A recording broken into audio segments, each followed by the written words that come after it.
নমস্কার বন্ধুরা, RP village স্টোরির পক্ষ থেকে সকলকে জানাই অনেক স্বাগত। আজকে আবার চলে এসেছি দুর্দান্ত একটা রেসিপি নিয়ে।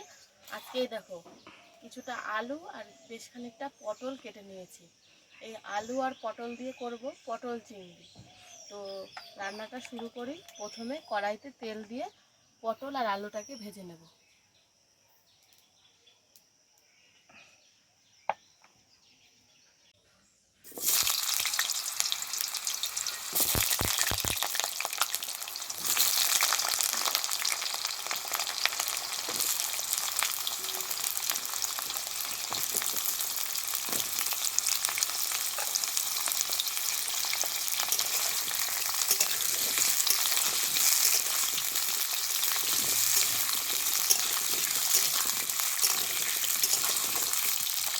দেখো আলুটা বেশ খানিকক্ষণ ধরে ভেজে নিয়েছি। এবার এর উপরে পটলটাও দিয়ে দেবো, একসাথে দুটোই ভাজা হয়ে যাবে।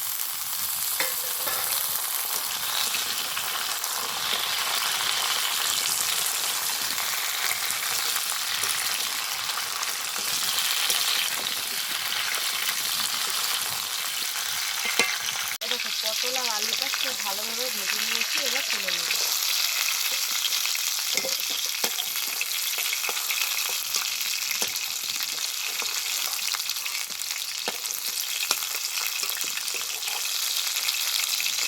এবার ভাজবো চিংড়ি মাছ। চিংড়ি মাছটাকে আগের থেকে ধুয়ে নুন হলুদ দিয়ে মেখে রেখেছিলাম।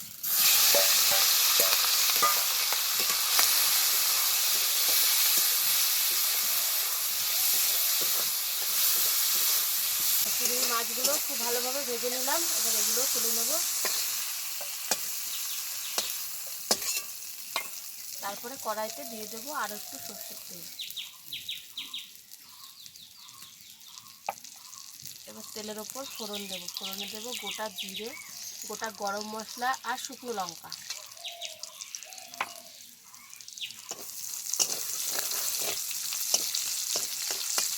দেখো ফোড়নটা খুব ভালোভাবে ভেজে নিয়েছি। এবার দিয়ে দেবো পেঁয়াজ কুচি।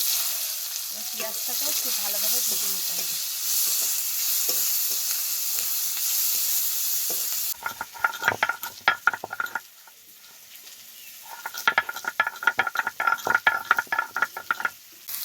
দেখো পেঁয়াজটা খুব ভালোভাবে ভেজে নিয়েছি।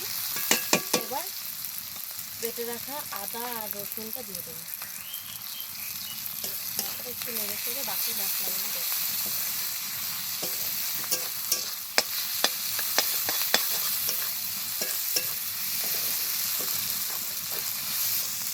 বাকি মশলাগুলো দেওয়ার আগে অল্প একটু জল দিয়ে দেবো, তাহলে পুরো মশলাগুলো দিলে মশলাটা ফুটে যাবে।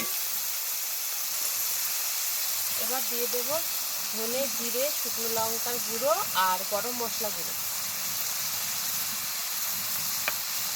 দিয়ে দিচ্ছি পরিমাণ মতো হলুদ গুঁড়ো, পরিমাণ মতো নুন,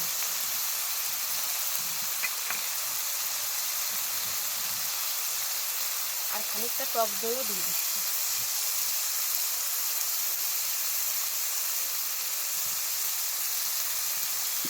এবার সব কিছু খুব ভালোভাবে কষাবো যতক্ষণ না পর্যন্ত মশলা থেকে তেল ছেড়ে যায়।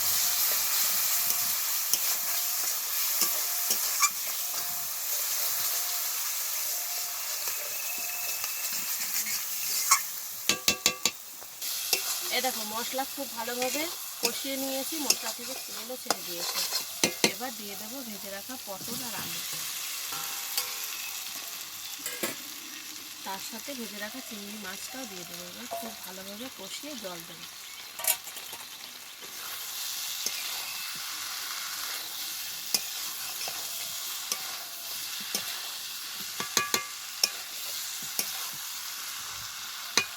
দেখো সব কিছু দিয়ে খুব ভালোভাবে কষিয়ে নিয়েছি। এবার দিয়ে দেবো পরিমাণ মতো জল।